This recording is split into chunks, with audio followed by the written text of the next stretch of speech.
Oke. Oke, di sini dulu.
Kawan-kawan yang mau enggak mau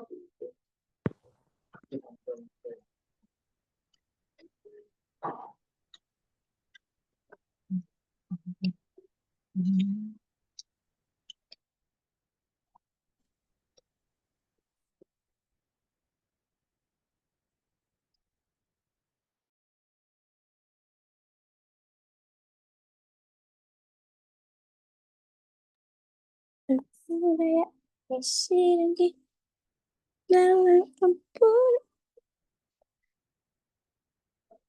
Sekarang bahasa Indonesia.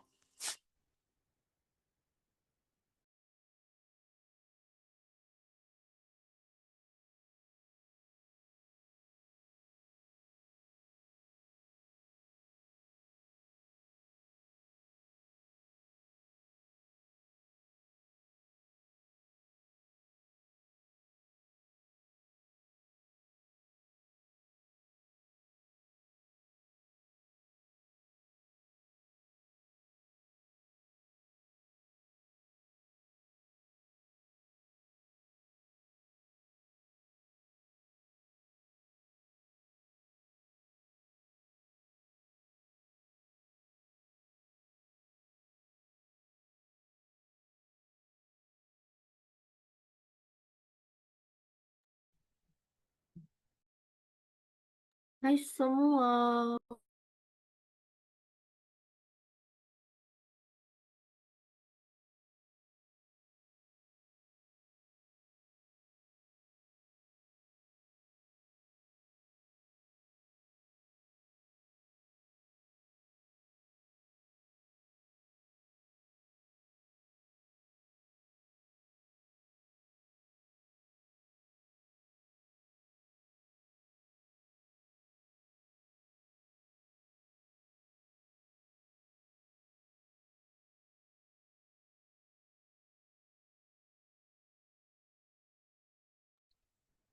Agit banyak tugas. PKA.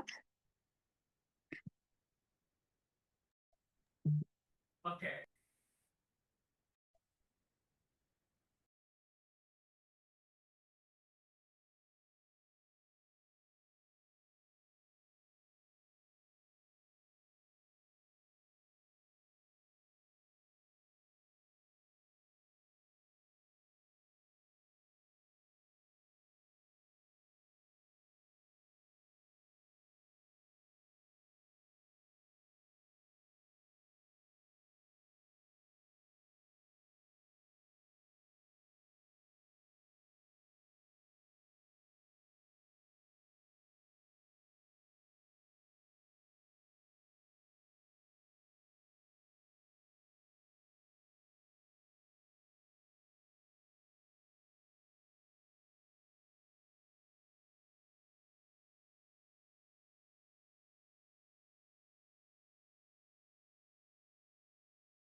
Oke, karena udah banyak yang join, langsung kita mulai ya untuk bimbel hari ini. Oke, Assalamualaikum warahmatullahi wabarakatuh. Selamat malam teman-teman semuanya. Sebelumnya perkenalkan nama kakak Kak Maulidia, bisa dipanggil Kak Maul. Nah, di sini Kak Maul sebagai tentor literasi bahasa Indonesia pada bimbel malam ini ya. Sebelumnya mohon maaf off cam karena kalau di on kan kameranya sinyalnya agak jadi putus-putus teman-teman, jadi suaranya agak putus-putus. Jadi untuk kelancaran suara mohon maaf ya untuk off camnya. Nah, Kak Maul di sini akan share screen materi literasi bahasa Indonesia pada bimbel hari ini. Kalian nanti bisa akses juga di YouTube UTBK SNBT untuk rekaman dan file materi untuk hari ini.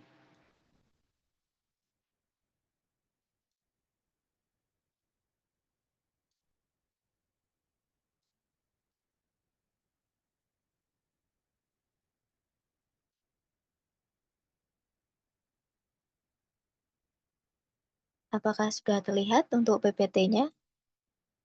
Atau masih loading? Sudah Kak, sudah. Udah, Kak. Oh, sudah, oke. Apa sudah?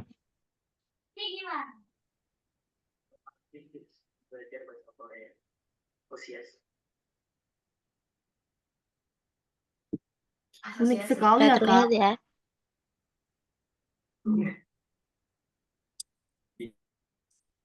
Sudah Kak, Sudah terlihat ya? Sudah Oke. Kak, sudah.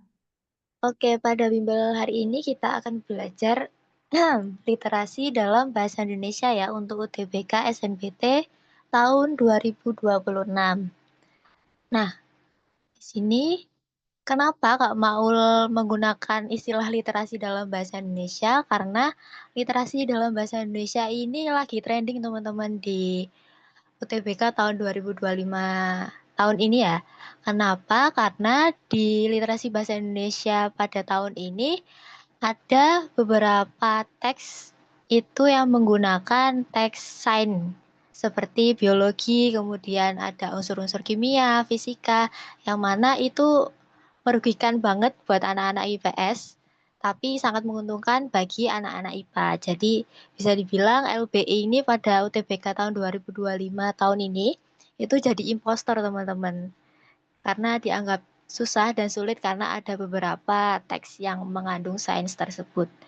Kemudian ada pernyataan dari Ketua SNPMB bahwa literasi bahasa Indonesia itu sebenarnya bukan literasi bahasa Indonesia yang teksnya tentang sosial atau tentang lingkungan, tapi bisa saja soal-soal atau teks-teksnya itu berasal dari saintek.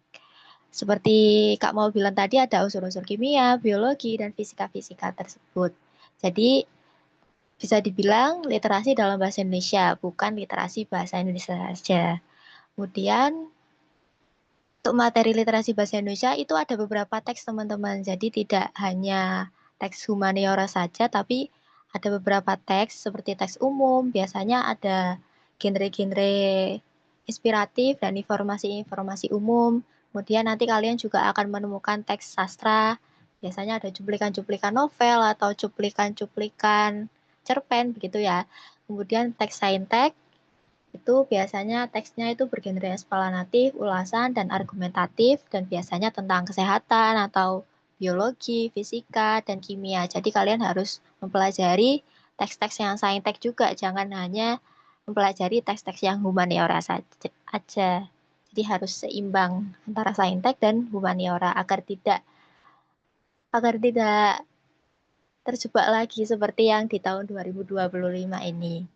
Kemudian jumlah soal pada UTBK tahun 2026 ini baru rilis ya teman-teman di konferensi pers SNPMB tadi jam 4. Jadi kalian bisa melihat juga tayangan ulangnya di live streamingnya officialnya SNPMB. Jadi komponen-komponen UTBK dalam SNBT ini ada beberapa soal ya teman-teman, khusus untuk literasi dalam bahasa Indonesia itu 30 soal. Kemudian untuk literasi bahasa Inggris 20 soal, pelajaran matematika 20 soal, dan durasi tesnya semuanya adalah 195 menit. Jadi persiapkan diri kalian untuk menghadapi UTBK 2026 di 195 menit ini. Untuk literasi bahasa Indonesia, sama seperti tahun 2025 kemarin, 30 soal. Jadi masih sama untuk jumlah soalnya di tahun 2026 nanti. Ini yang terbaru ya teman-teman, baru update tadi konferensi persnya jam 4 sore tadi. Kemudian untuk tanggal penting UTBK 2026 juga sudah rilis teman-teman. Jadi ada timelinenya yang harus kalian perhatikan dan jangan sampai terlewat ya. Ini ada registrasi akun siswa mulai 12 Januari sampai 7 April. Jadi sekitar sekarang September ataupun November, Desember, Januari tinggal 3 bulan lagi registrasi akun siswa untuk SNBP dan SNBT juga. Kemudian pendaftaran UTBK SNBT itu 25 Maret sampai 7 April 2026.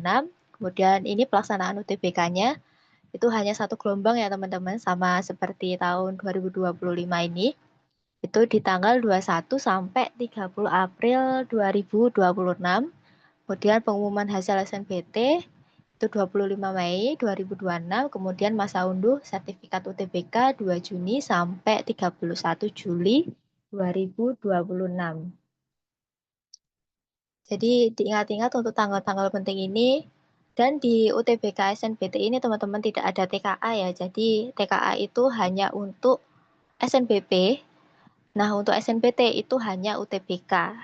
Jadi persiapkan juga untuk anak-anak yang eligible, para agit yang eligible untuk belajar TKA juga. Tapi kalau untuk para agit yang tidak eligible jangan menyerah, kalian bisa lanjut belajar di UTBK SNBT 2026. Oke, nah di sini Kak Maul bilang tadi untuk pelaksanaan UTBK itu cuma satu gelombang teman-teman selama 10 hari dengan 2 sesi per hari. Kalau yang di 2025 kemarin sesinya pagi dan siang. Jadi di 2026 tidak ada perubahan. Masih satu gelombang dan kalian juga bisa melihat ketentuan-ketentuan pemilihan prodi di sini dan bisa kalian lihat juga di live streamingnya SNPMB tadi. Di YouTube-nya teman-teman bisa dilihat siaran ulangnya. Nah, di sini ada 3 model soal UTBK. Nah, di sini Kak Maul masih pakai yang 2025 karena yang 2026 belum rilis dan simulasinya masih terkait UTBK SNBT tahun 2025. Kalau dilihat dari tahun 2025 itu model-model soalnya ada 3 teman-teman, yaitu soal pilihan ganda dengan 5 pilihan jawaban, seperti yang sudah familiar ya, A, B, C, D, E. Kemudian ada soal pilihan majemuk kompleks yang ditampilkan dalam bentuk tabel, biasanya ada tabel pernyataan benar atau salah, dan memuat 2 pilihan jawaban, dan yang ketiga adalah soal melengkapi kalimat-kalimat rumpang atau soal-soal isian. Nah, soal-soal isian ini biasanya singkat teman-teman, nggak berparagraf-paragraf gitu, tapi cuma mengisi 1 kata atau 2 kata gitu. Jadi tidak esai yang panjang, tapi esai yang singkat. Nah, di sini ada beberapa tips mengerjakan soal-soal literasi bahasa Indonesia dari Kak Maul.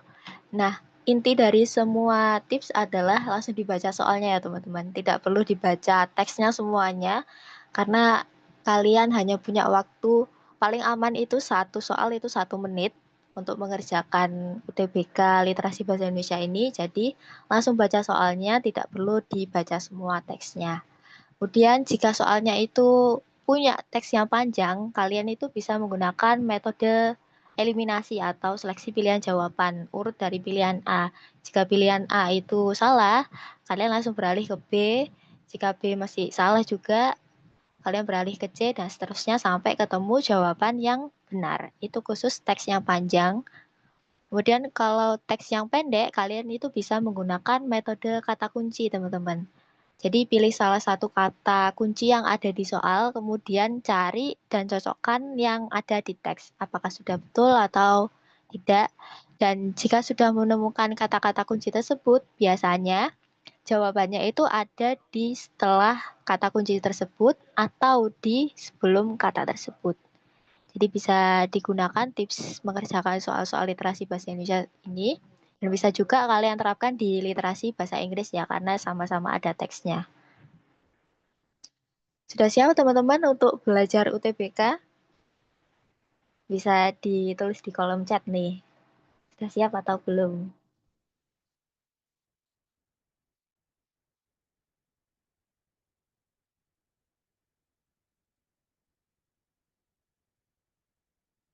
Banyak yang siap nih. Oke.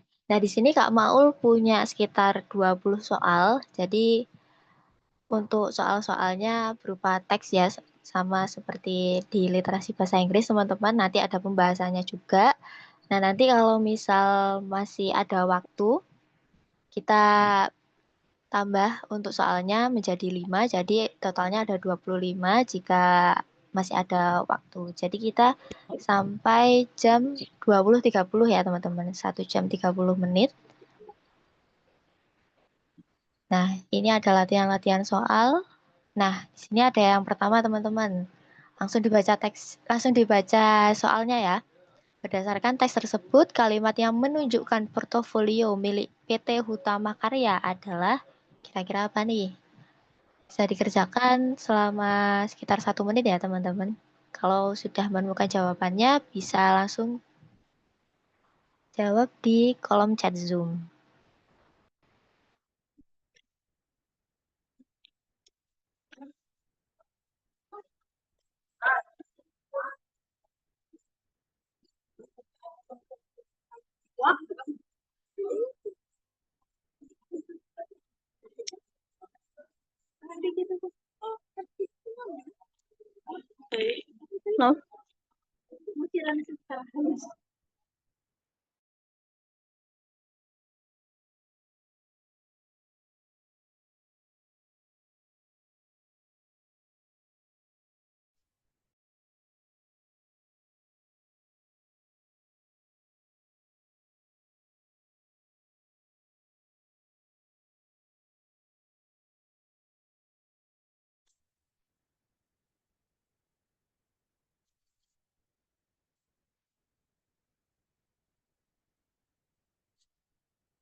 Dengan portofolio milik PT. Ya, iya.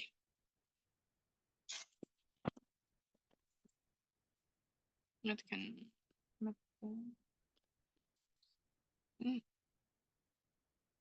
kalimat yang dengan portofolio. 1.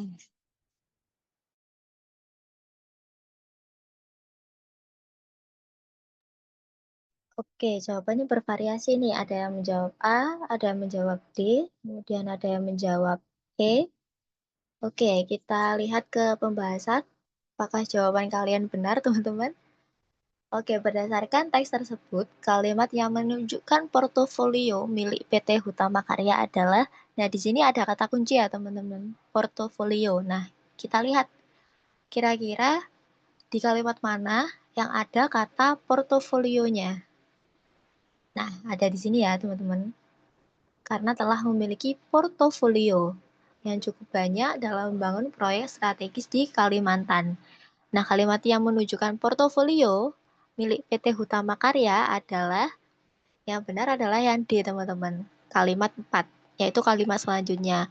Karena di sini cuma disebutkan portofolio saja, tidak disebutkan apa saja portofolio dari PT Hutama Karya. Jadi, untuk isi-isi portofolio milik PT Hutama Karya itu ada di kalimat keempat, di kalimat selanjutnya. Ada jembatan Pulau Balang, jalan tol Balikpapan, kemudian Bandara Samarinda Baru, Wisma Atlet, RSUD Kota Baru, kemudian PLBN, dan lain sebagainya. Jadi harus dicermati juga ya untuk soalnya dan apa yang dimaksud dari soalnya. Jadi yang betul adalah yang D, di kalimat keempat, bukan di kalimat ketiga ya. Karena kalimat ketiga cuma disebutkan saja kata portofolionya, tapi yang menunjukkan portofolionya adalah di kalimat keempat. Oke, selanjutnya nomor 2, kata kontraktor memiliki sinonim dengan kata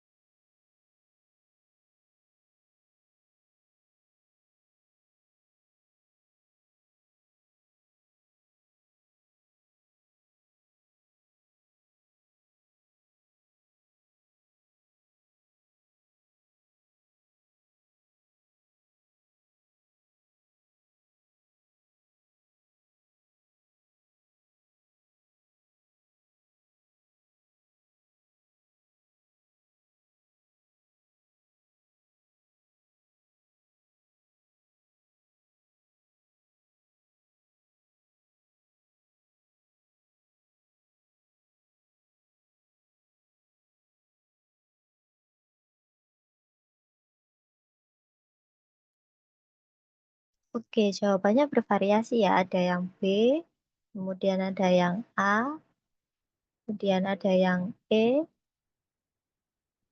Untuk soalnya ada 20.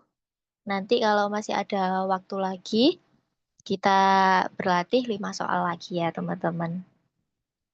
Oke, jawabannya bervariasi antara B dan E. Kita lihat ke pembahasan.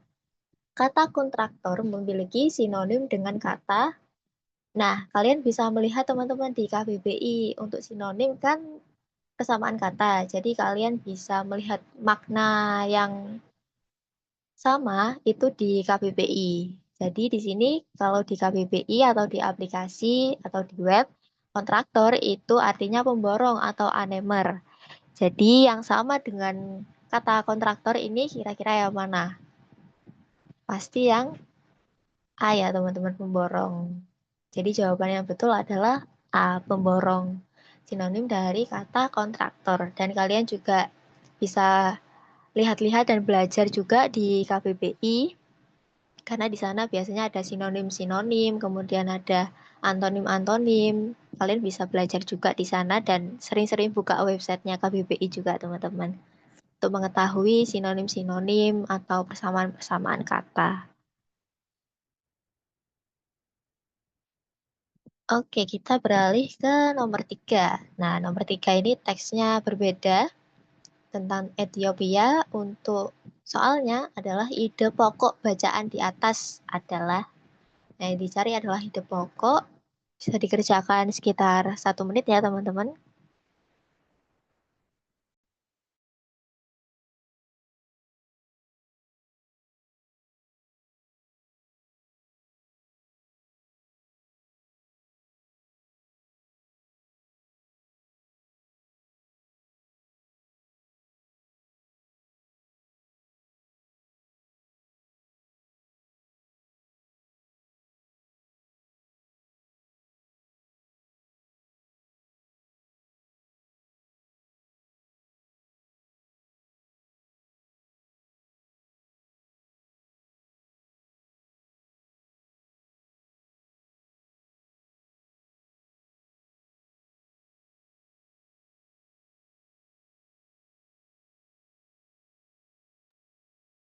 Oke, sudah banyak yang jawab nih.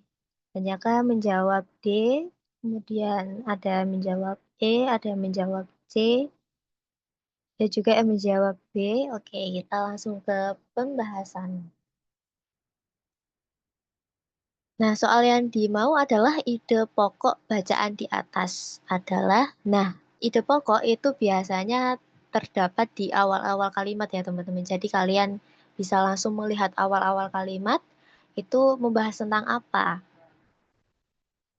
Nah, di awal kalimat di teks ini itu ada Ethiopia, negara tertua, kemudian terbentuknya Ethiopia, kemudian letaknya, kemudian juga negara tetangganya, dan keadaan-keadaan alamnya. Jadi, jawaban yang paling benar adalah yang D, teman-teman. Ciri-ciri geografis negara Ethiopia. Karena ini lengkap juga menunjukkan ciri-ciri geografis negara Ethiopia. Untuk yang A, ini salah ya teman-teman, karena tidak hanya berdirinya negara Ethiopia saja, tapi di teks ini juga ada letak negaranya, luas wilayahnya, kemudian kondisi alamnya.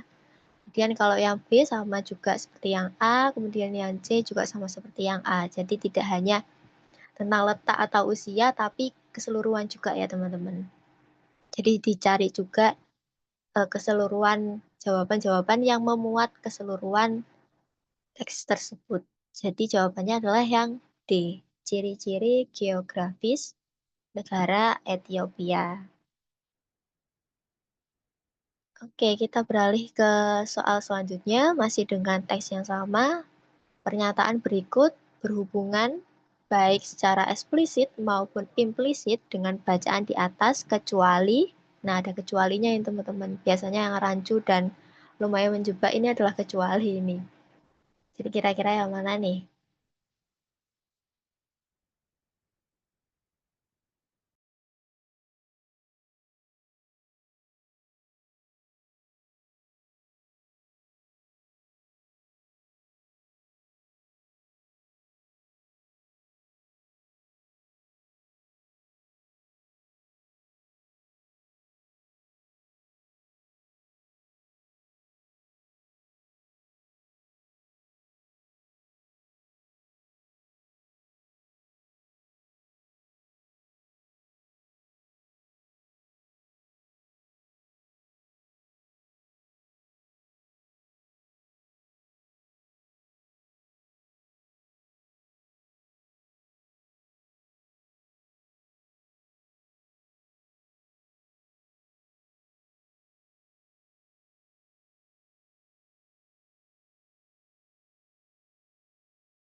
Oke, banyak yang menjawab D, kemudian ada yang menjawab E, kemudian ada juga yang menjawab A, ada juga yang menjawab C, bervariasi ya jawabannya.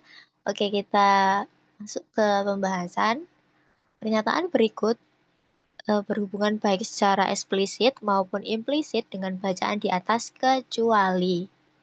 Nah, perlu diketahui, eksplisit itu artinya tersurat ya teman-teman. Jadi ada di dalam teks, kemudian implisit itu sinonimnya atau maknanya itu tersirat. Jadi tidak langsung dijelaskan dalam teks. Jadi nomor 4 ini untuk yang A, kita coba lihat di teks apakah ada. Ethiopia menempati peringkat 10 dunia dalam hal ternak karena kualitasnya yang baik. Nah, di sini betul teman-teman menempati peringkat urutan ke-10 dunia. Tapi kembali lagi di soal, kita mencarinya yang kecuali. Jadi untuk pilihan jawaban A ini salah ya teman-teman, karena di teks itu sesuai. Kemudian karena yang A salah, kita beralih ke B. Kekeringan merupakan salah satu masalah serius yang dihadapi Ethiopia. Apakah ada di teks? Nah, di sini ada juga dan sesuai. Negeri ini sering dilanda cuaca buruk dan musim kering. Jadi pernyataan ini betul dan ada di teks, tapi kembali lagi kita mencari yang kecuali. Kemudian kita beralih ke C, Ethiopia termasuk negara penghasil kopi di dunia. Apakah ada? Nah, ada teman-teman di sini. Ethiopia juga merupakan negara pengekspor kopi terbesar ke-6 dunia. Jadi pernyataan yang C ini benar, tapi kembali lagi kita mencari yang kecuali. Kemudian yang D, krisis pangan yang terjadi di Ethiopia pernah menggemparkan dunia. Apakah ada di teks? Nah, ada teman-teman di sini, di kalimat terakhir. Negeri ini menggemparkan dunia karena dilanda krisis pangan. Jadi pernyataan yang D ini benar teman-teman, tapi kembali lagi kita mencari yang kecuali. Karena A, B, C, D ini salah, berarti jawaban terakhir adalah yang E. Jumlah ternak di Ethiopia cukup banyak. Jadi di sini belum dijelaskan jumlah ternak di Ethiopia itu sangat banyak, cukup banyak. Tidak dijelaskan juga. Dan di sini juga tidak ada yang tersurat ya teman-teman. Sedangkan di soal ini kita disuruh mencari juga yang eksplisit. Di sini cuma dijelaskan negara peternakan kelas 1 di dunia saja. Jadi jawaban yang betul adalah yang D. Yang D, sorry. Yang E. Kemudian yang nomor 5, beralih ke teks yang lumayan panjang ya. Untuk soalnya, fakta dalam teks tersebut adalah, saya dikerjakan sekitar 1 menit.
Oke, sudah banyak menjawab. Kebanyakan menjawab, bervariasi jawabannya. Ada yang B, ada yang A, kemudian ada yang E.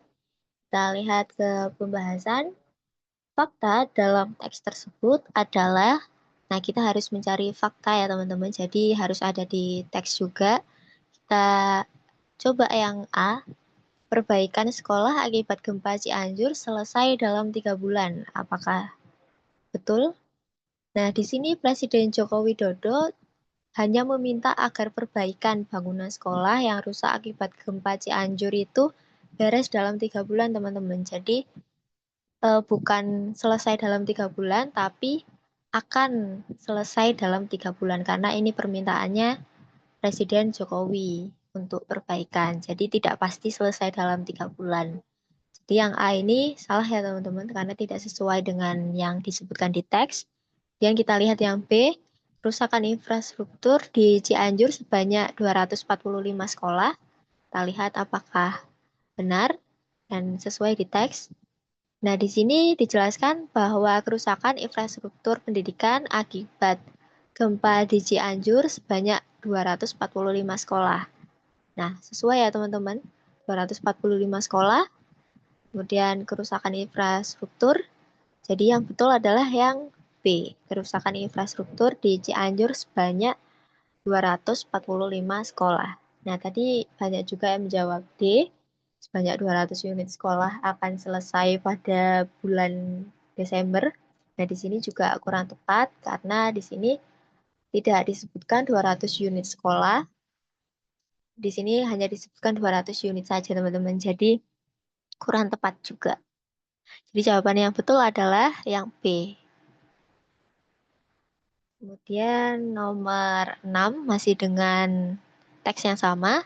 Soalnya adalah pertanyaan apakah yang bisa dibuat berdasarkan teks tersebut. Kira-kira yang mana nih?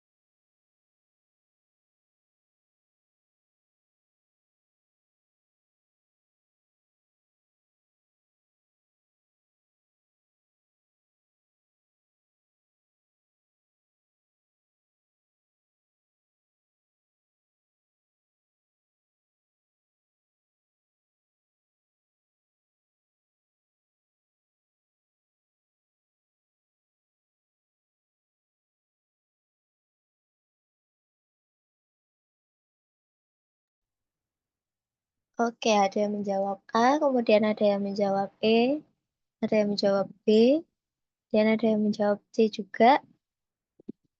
Oke, kita lihat ke pembahasan. Pertanyaan apakah yang bisa dibuat berdasarkan teks tersebut? Jawabannya adalah yang A, teman-teman. Di mana saja terjadi kerusakan infrastruktur sekolah akibat gempa bumi Cianjur. Nah, itu ada di paragraf kedua di kalimat terakhir, yaitu di sini. Nah, sudah nggak mau garis kuning ini, kerusakan infrastruktur pendidikan akibat gempa di Cianjur itu sebanyak 245 sekolah yang tersebar di 7 kecamatan. Jadi di mana saja ada di 7 kecamatan di Cianjur ini. Jadi jawaban yang betul adalah yang A.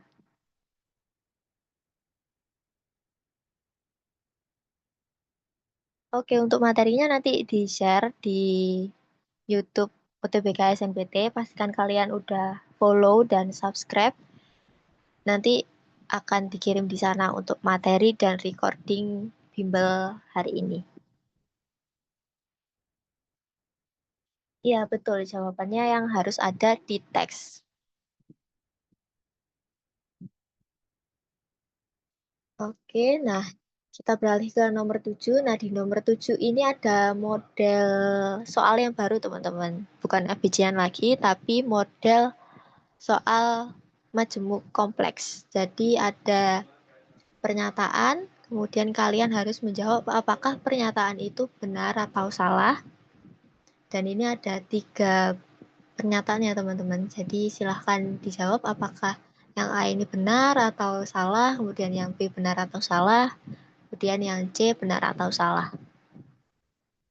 Bisa ditulis di kolom chat ya untuk jawabannya. Bisa dikerjakan sekitar 1 menit.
Oke, sudah banyak yang menjawab nih.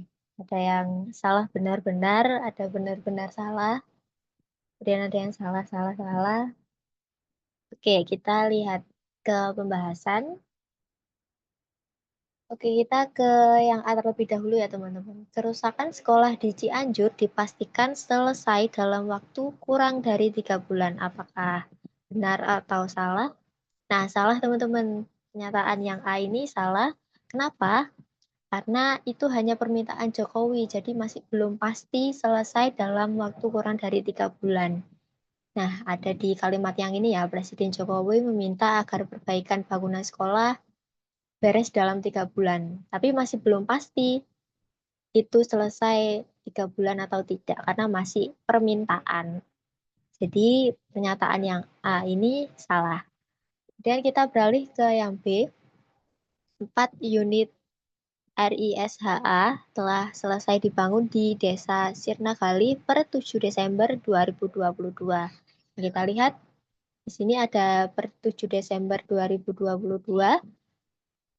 Apakah ada 4 unit yang selesai? Nah, salah juga ya teman-teman. Di sini per 7 Desember 2022 itu baru ada 2 unit rumah instan sederhana sehat RISHA ini yang telah dibangun dengan 4 unit lain yang sedang dikerjakan. Jadi masih ada 2 unit yang baru selesai. Yang lainnya masih sedang dikerjakan. Jadi harap berhati-hati ya dengan angka-angka ini. Kemudian yang C, sekitar 2.000 unit rumah rusak dalam gempa bumi di Cianjur. Apakah 2.000 unit yang rusak? Nah, salah juga ya teman-teman, karena di teks itu 2.000 unit itu bukan yang rusak, tetapi yang akan segera dibangun. Kalau di teks di sini, 2.000 unit itu akan segera dibangun, bukan rusak dalam gempa bumi. Tidak dijelaskan bahwa 2.000 ini rusak, tapi segera dibangun. Jadi walaupun ada angka-angka seperti ini harus dicek kembali ya teman-teman di teks apakah sesuai atau tidak. Jadi jangan terkecoh dengan membaca cepat. Karena kadang-kadang menjebak juga untuk soal-soalnya. Ya, nomor 8 kita kembali lagi ke soal pilihan ganda. Berdasarkan teks tersebut, apakah yang dimaksud dengan aplikasi Zenly? Bisa dikerjakan sekitar 1 menit ya teman-teman.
Oke, jawabannya bervariasi ya teman-teman. Ada yang B, kemudian ada yang D juga. Tapi kebanyakan menjawab D ya. Oke, kita lihat ke pembahasan. Berdasarkan teks tersebut, apakah yang dimaksud dengan aplikasi Zenly? Nah, kita lihat juga di teks. Nah, jawaban yang betul adalah yang B, teman-teman. Aplikasi berbasis peta untuk melacak lokasi satu sama lain. Nah, itu juga ada di teks, ada di sini ya, teman-teman.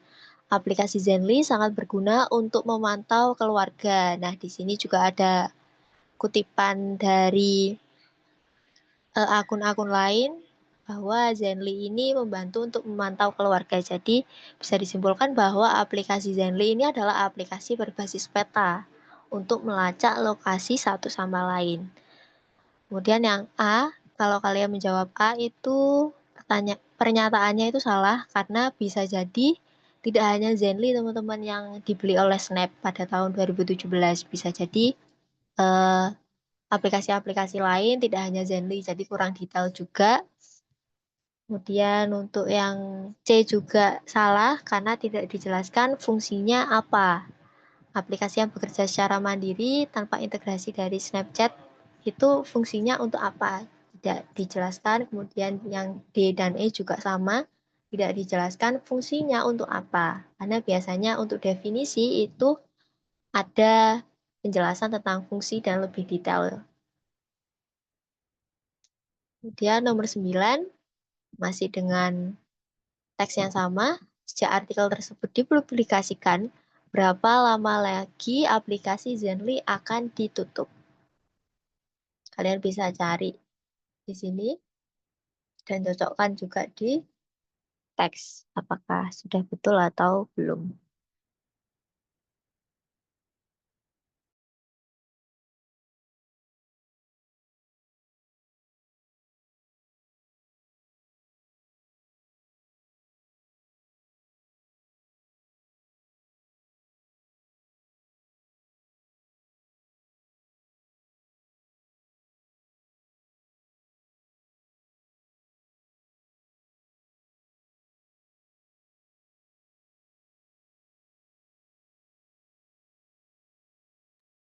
Oke, sudah banyak yang menjawab B nih. Kita ke pembahasan. Sejak artikel tersebut dipublikasikan, berapa lama lagi aplikasi Zenly akan ditutup? Nah, betul teman-teman, jawabannya adalah yang B, 61 hari. Nah, dari sini ya, Zenly akan tutup dalam 61 hari. Jadi jika ada angka-angka seperti ini, kalian bisa langsung mengecek di teks-teks tersebut apakah sudah betul atau tidak. Jadi jawaban nomor 9 adalah yang B, 61 hari. Oke, kita beralih ke nomor 10. Berdasarkan teks tersebut, berapakah nilai akuisisi Zenly oleh Snap?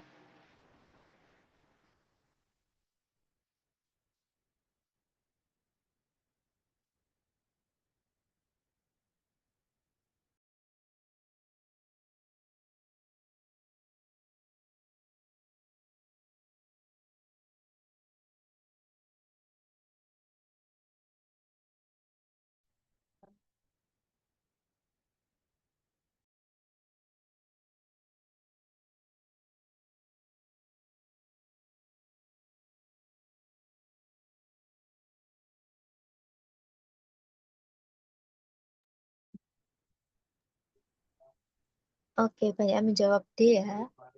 Oke, kita lihat ke pembahasan apakah D jawaban yang benar. Berdasarkan tes tersebut, berapakah nilai akuisisi Zenly oleh Snap? Nah, betul teman-teman, 250 sampai 350 juta dolar. Itu ada di paragraf terakhir.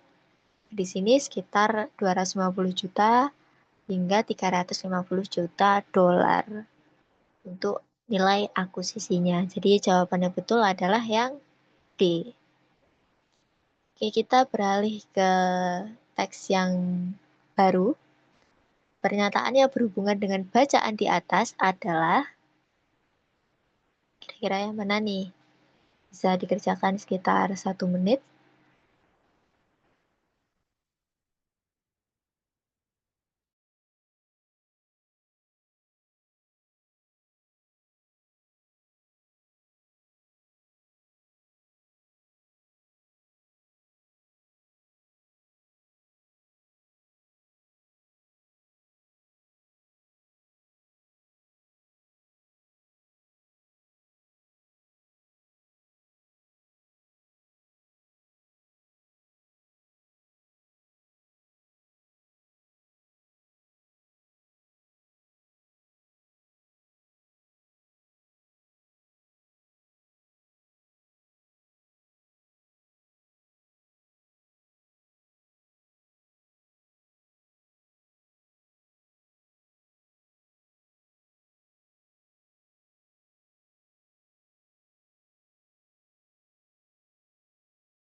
Oke, kebanyakan menjawab A. Kemudian ada juga yang menjawab E. Oke, kita lihat ke pembahasan. Pernyataan yang berhubungan dengan bacaan di atas adalah, yang kita lihat pernyataan A dulu ya teman-teman. Sejumlah 202 prosesor Intel dan 9 iPhone disembunyikan wanita di dalam alat prostetik perut. Nah, yang A ini salah ya teman-teman, kurang tepat karena di pernyataan ini tidak disebutkan apakah wanita itu memakai alat prostetik perut atau tidak. Nah, di sini hanya disebutkan wanita di dalam alat prostetik perut. Jadi bisa juga interpretasinya hanya dibawa saja alatnya, tidak digunakan. Jadi kurang tepat juga yang A. Kemudian yang B, penyelundupan prosesor Intel dan iPhone digagalkan oleh Bea Cukai Makau. Nah, dari sini ada penyelundupan ya teman-teman. Nah, di sini petugas Bea Cukai memakai mesin inspeksi. Nah, jawabannya betul adalah yang B. Ada di kalimat yang nomor 9 ini teman-teman. Petugas Bea Cukai memakai mesin inspeksi. Kemudian wanita itu ketahuan tidak benar sedang hamil tetapi sedang menyelundupkan prosesor Intel dan iPhone. Jadi yang betul adalah yang B.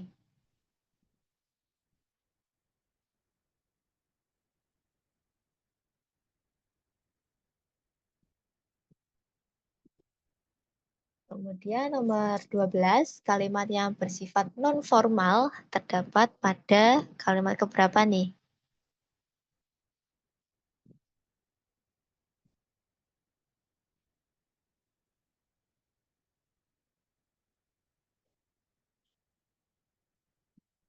Oke, yang nomor 10 tadi bukannya sama persis sama bacaan ya Kak. Untuk nomor 10 tadi kurang tepat ya karena bisa jadi interpretasinya itu wanita itu sedang bawa saja, tidak memakai. Jadi pernyataan yang A itu kurang tepat karena tidak disebutkan memakai.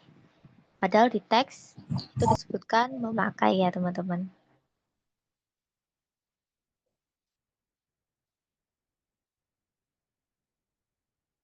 Soalnya sampai 20. Oke, ini banyak menjawab D. Kita lihat ke pembahasan ya teman-teman.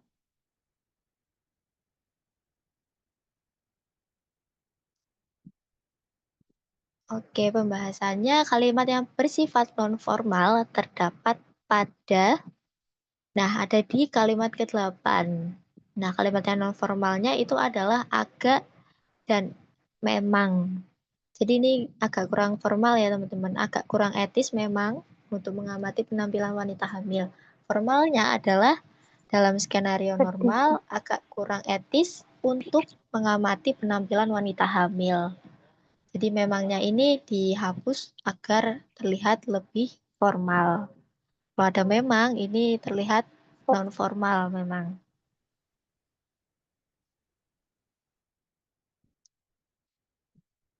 Oke, Oke, jadi jawaban nomor 12 adalah di kalimat ke-8.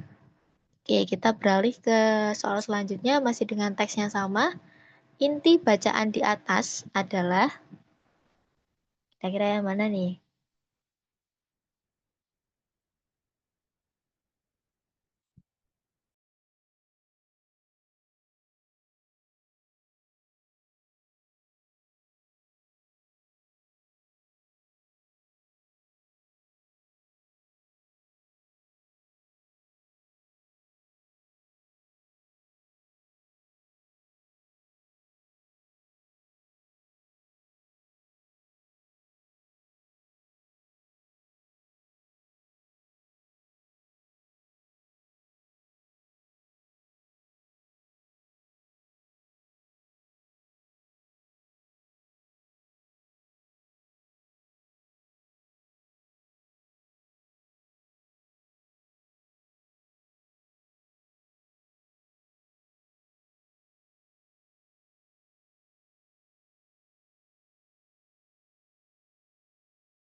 Oke, banyak menjawab E ya. Oke, kita lihat ke pembahasan. Nah, ini soalnya juga agak menjebak ya teman-teman, jadi harus lebih teliti. Inti bacaan di atas adalah, nah inti bacaan itu jawabannya harus detail teman-teman. Jadi harus mencakup semua isi teks. Jadi jawabannya betul adalah yang A, penggagalan upaya penyelundupan prosesor Intel dan iPhone oleh wanita yang berpura-pura hamil. Nah, tadi banyak yang menjawab E, wanita yang menggunakan alat prostetik untuk menyelundupkan prosesor Intel dan iPhone. Nah, penggagalan oleh bea cukainya masih belum ada nih teman-teman. Jadi kurang tepat ya untuk jawaban yang E.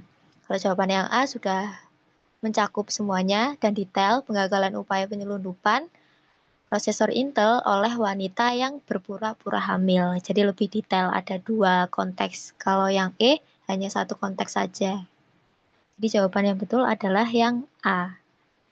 Penggagalan upaya penyelundupan oleh wanita yang pura-pura hamil. Oke, nomor 14. Nah, di nomor 14 ini sama seperti di nomor 7 tadi. Kalian bisa memberikan tanda centang untuk pernyataan-pernyataan ini apakah benar atau salah. Nah, di sini ada 5 pernyataan. Bisa kalian jawab seperti yang nomor 7 tadi ya, teman-teman. Bisa dikerjakan sekitar 1 menit.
Oke, sudah banyak yang menjawab.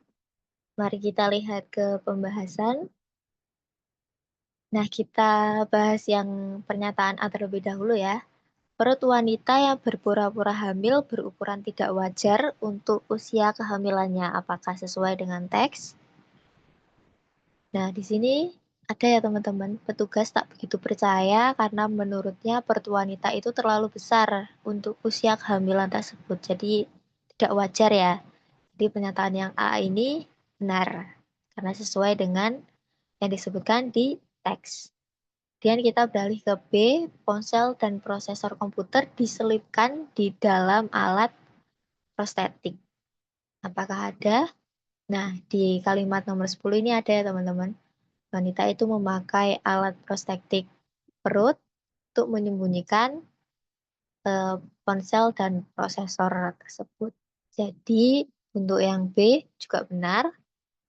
Kemudian kita beralih ke C, prostetik yang digunakan berbentuk mirip dengan kondisi hamil sebenarnya. Apakah sesuai dengan teks? Nah, salah ya teman-teman. Karena di teks itu petugas bea cukainya itu justru curiga dengan kenampakan perut yang tidak wajar tersebut.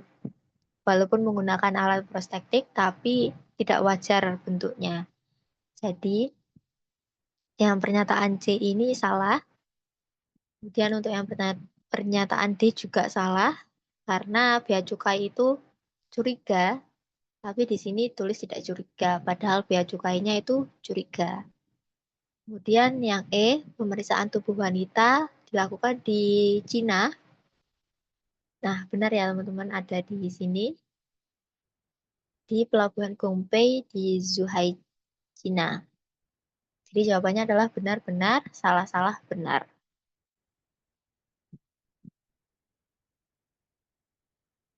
Oke, kita beralih ke soal selanjutnya. Teksnya berbeda ya teman-teman, lumayan panjang, ada 3 paragraf.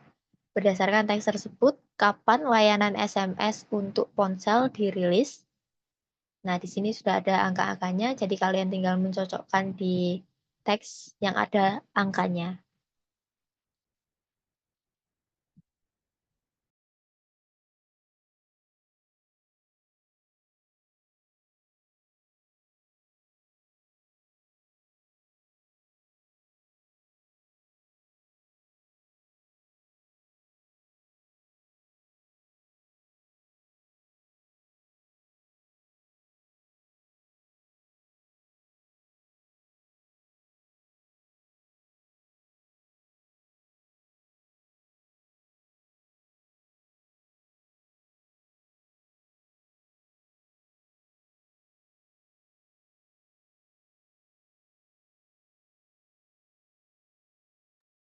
Oke, jawabannya sama semua ya yang C. Oke, kita lihat ke pembahasan.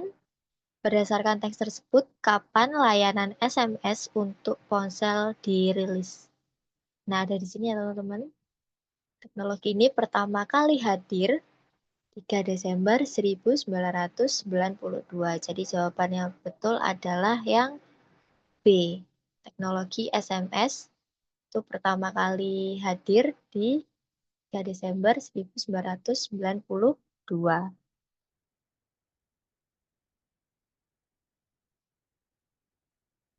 Oke, kita beralih ke nomor 16.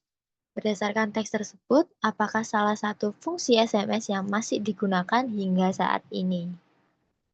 Kira-kira yang mana nih?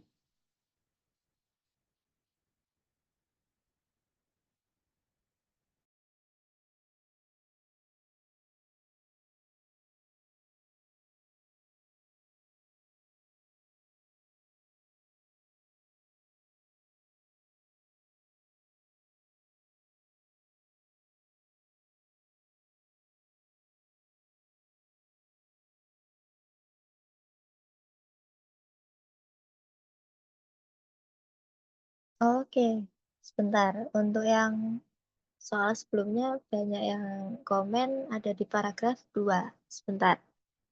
Kita lihat bersama-sama ya di paragraf kedua. Namun Pawor tidak mendapat balasan dari SMS yang ia kirimkan kepada atasannya. Baru pada tahun 1993, layanan SMS dirilis untuk ponsel. Oh iya, mohon maaf. Jadi yang betul adalah yang C ya teman-teman, dirilis untuk ponsel. Yang betul ralat adalah yang C.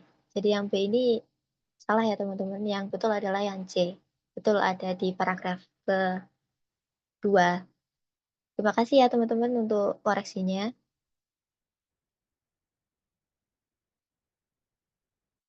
Oke, kita kembali ke nomor 16. yang salah satu fungsi SMS yang masih digunakan hingga saat ini, itu kira-kira yang mana?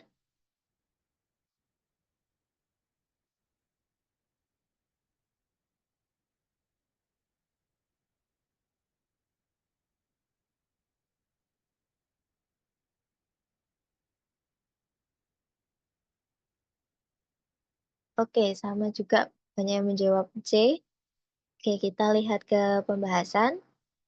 Berdasarkan tes tersebut, apakah salah satu fungsi SMS yang masih digunakan hingga saat ini? Nah, di teks itu ada di kalimat pertama paragraf terakhir ya teman-teman.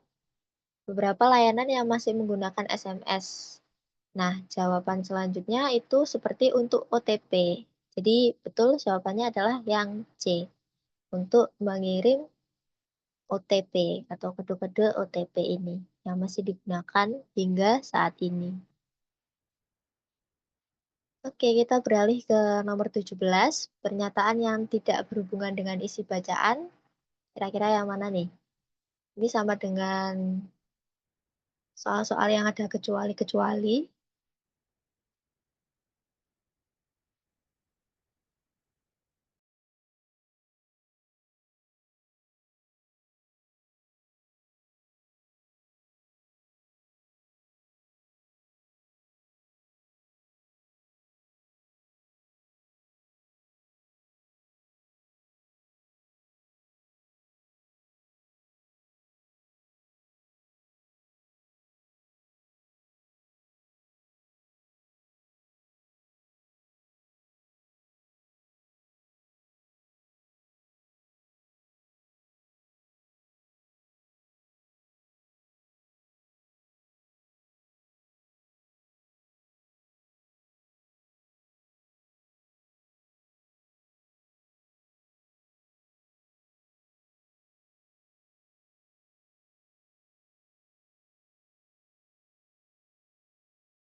Oke, jawabannya bervariasi ya. Ada yang B, kemudian ada yang E, ada yang menjawab D, ada yang menjawab C juga.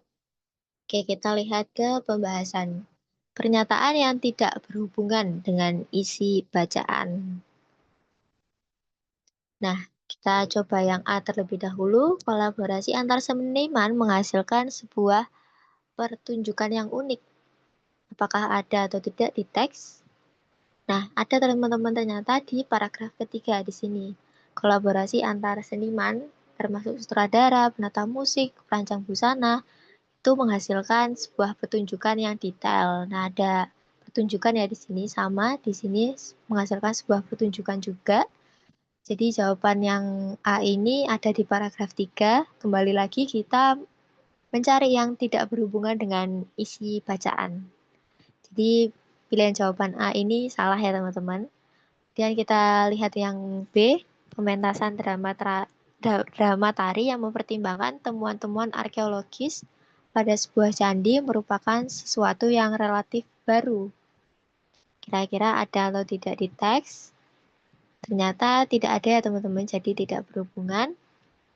Di teks itu tidak dijelaskan apakah pementasan tersebut itu merupakan hal yang baru atau sudah ada sebelumnya, tidak dijelaskan. Jadi yang B ini adalah jawaban yang benar. Karena tidak berhubungan dengan bacaan di atas dan tidak sesuai juga. Oke, kita beralih ke nomor 18. Inti bacaan di atas adalah sama seperti tadi, inti bacaan itu harus detail ya teman-teman. Jadi coba cari yang pilihan jawaban yang detail.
Oke, jawabannya juga bervariasi. Ada yang menjawab A, kemudian ada yang menjawab E, ada yang menjawab B, kemudian C.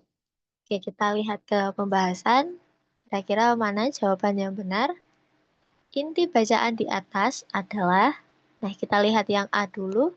Candi Dieng digunakan sebagai sumber inspirasi dalam penyusunan drama tari Sima Kembalinya Sang Legenda. Nah, di sini kurang tepat ya teman-teman, karena Candi Dieng itu tidak hanya sebagai sumber inspirasi untuk drama tari saja, tapi inspirasi untuk dramaturgi juga. Jadi kurang lengkap dan kurang detail. Di pilihan jawaban A ini salah. Kemudian kita beralih ke B. Pementasan drama tari Sima Kembalinya Sang Legenda merupakan peristiwa kebudayaan yang penting. Nah, ada di sini ya teman-teman, memperhatikan bentuk-bentuk aksesoris, busana, dan alat musik. Nah, nomor 18 jawabannya yang betul adalah yang B. Merupakan suatu peristiwa kebudayaan yang penting karena tunjukan tersebut memperhatikan bentuk-bentuk aksesoris, busana, dan alat musik. Kemudian ada di sini juga tinggalan-tinggalan relief bentuk candi. Itu juga merupakan peristiwa kebudayaan yang penting. Jadi bisa diinterpretasikan di peristiwa kebudayaan yang penting ini. Jadi sudah detail dengan satu kalimat yang ini. Jadi jawaban yang betul adalah yang B. Kemudian kita beralih ke nomor 19, pernyataan yang tidak tepat dalam bacaan di atas, kira-kira yang mana?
Oke, jawabannya bervariasi lagi. Ada yang B, kemudian ada yang E, dan ada juga yang menjawab C. Oh, ada yang juga yang menjawab D. Oke, kita lihat ke pembahasan. Pernyataan yang tidak terdapat dalam bacaan di atas adalah, kita lihat ke yang A terlebih dahulu, penyakit radang otak termasuk dalam jenis penyakit pneumonia. Nah, di sini ada ya teman-teman. Di sini radang otak termasuk pneumonia. Kemudian anak berusia 1 tahun dapat divaksinasi dengan vaksin konjugat.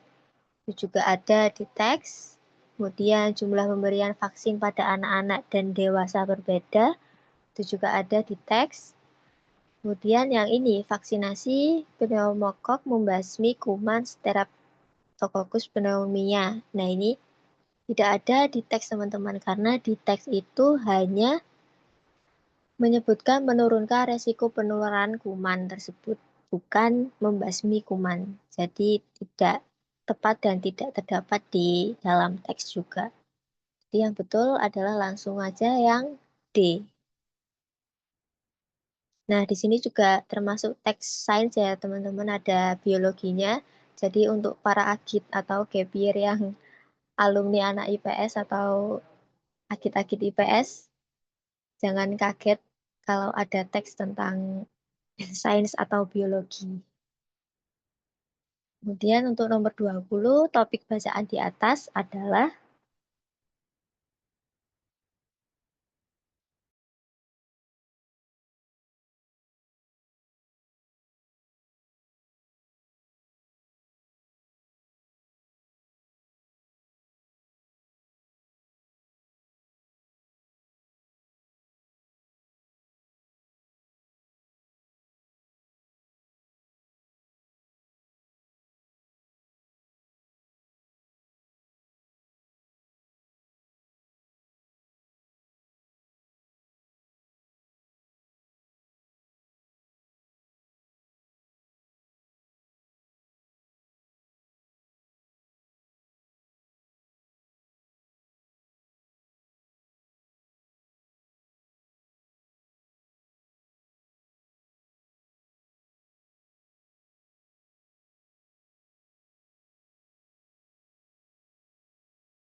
oke, jawabannya bervariasi juga. Ada yang B, kemudian ada yang C,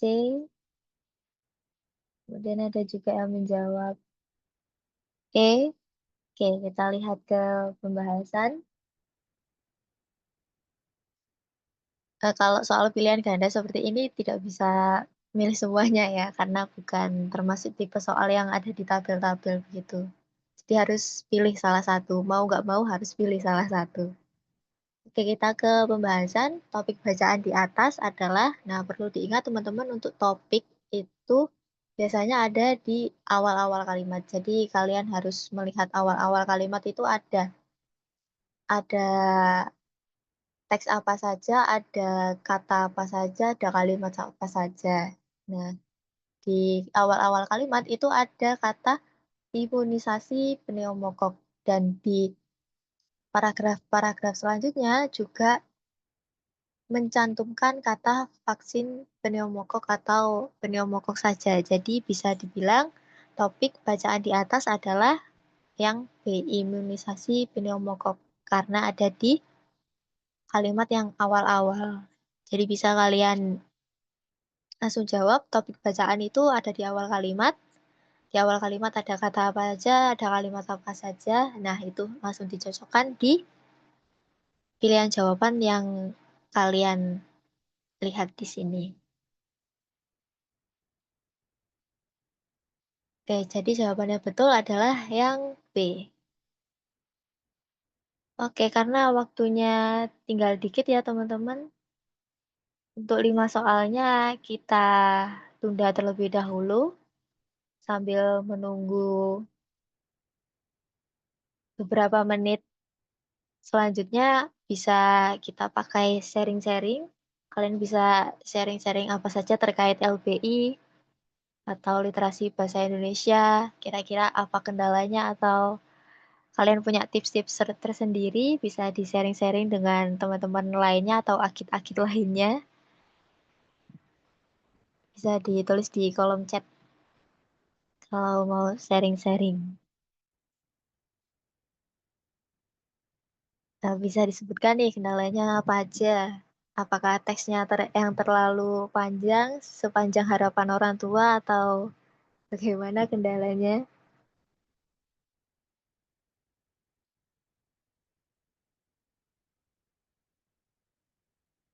Oke, dari 20 soal benar 17. Nah, itu lumayan. Untuk selanjutnya bisa ditingkatkan lagi, karena tinggal dikit lagi itu hampir sempurna. Betul semua untuk soal 20. Jadi perbanyak latihan-latihan juga ya teman-teman. Perbanyak tryout dan evaluasi hasil tryout kalian. Kira-kira apa aja kelemahan kalian di materi apa aja. Nah, itu bisa dijadikan evaluasi dan bisa kalian tingkatkan karena masih April ya untuk UTBK SNBT, jadi masih ada beberapa bulan lagi.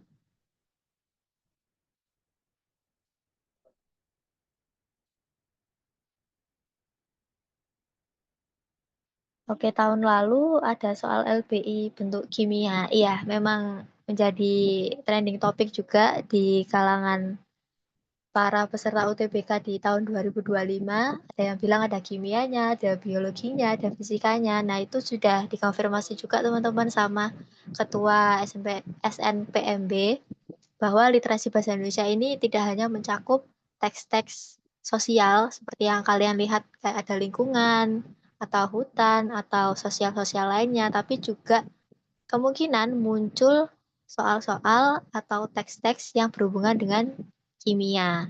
Fisika juga ada, dan biologi seperti ini juga ada. Jadi tidak menutup kemungkinan di tahun depan juga ada teks-teks yang seperti itu. Tapi semoga saja untuk teks-teks yang seperti itu jumlah soalnya lebih sedikit ya, karena lumayan merugikan juga untuk anak-anak yang jurusan IPS, karena istilah-istilahnya asing juga.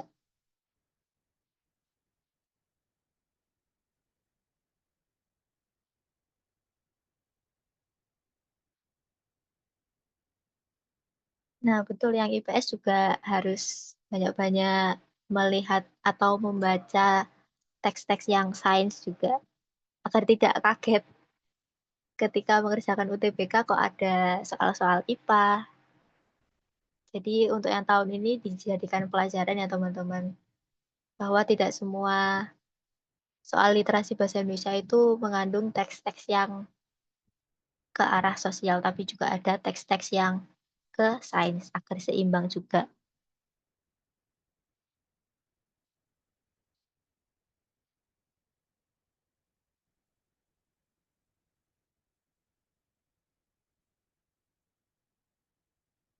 Oke, semangat untuk Agit.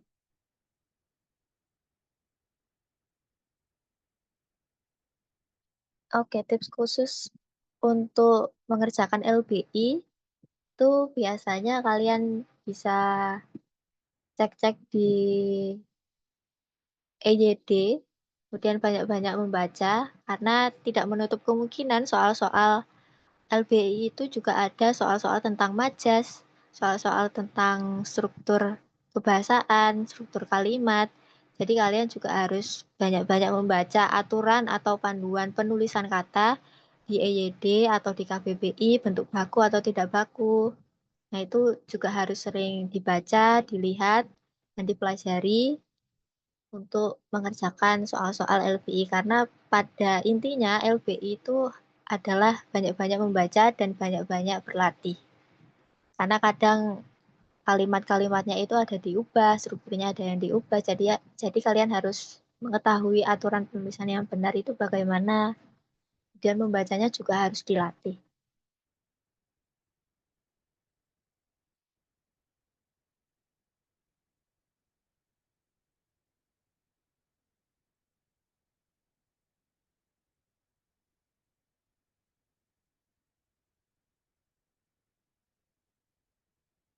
Ya, betul, nanti PDF-nya bisa kalian akses di deskripsinya YouTube UTBK SNBT.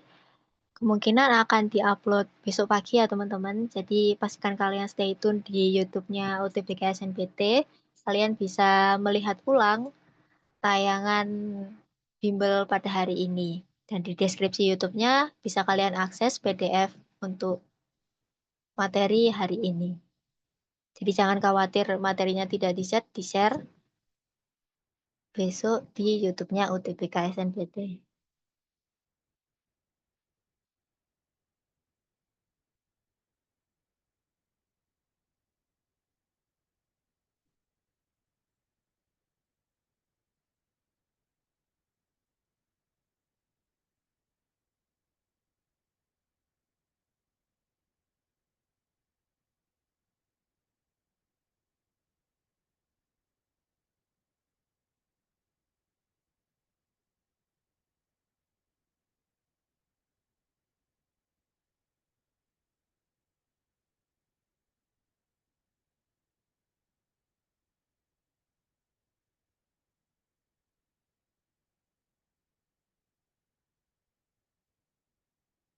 Oke, nanti PDF-nya akan dikirim di deskripsi YouTube ya, teman-teman.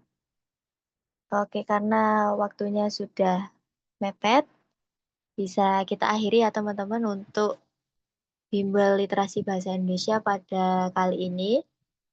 Semangat untuk para agit, para gapyear, para semi gapyear juga yang akan ikut UTBK 2026. Persiapkan mulai sekarang ya, teman-teman, karena jangan sistem kebut semalam, karena pasti tidak ada yang masuk di otak kalau sistem kebut semalam. Jadi kalian harus banyak-banyak berlatih karena waktu UTBK SNBT masih beberapa bulan lagi, masih April. Jadi persiapkan mulai sekarang dan cicil mulai sekarang untuk belajar-belajarnya. Oke, terima kasih Kak Maul tutup. Wassalamualaikum warahmatullahi wabarakatuh. Selamat malam semuanya, selamat istirahat. Bisa meninggalkan ruangan Zoom ya.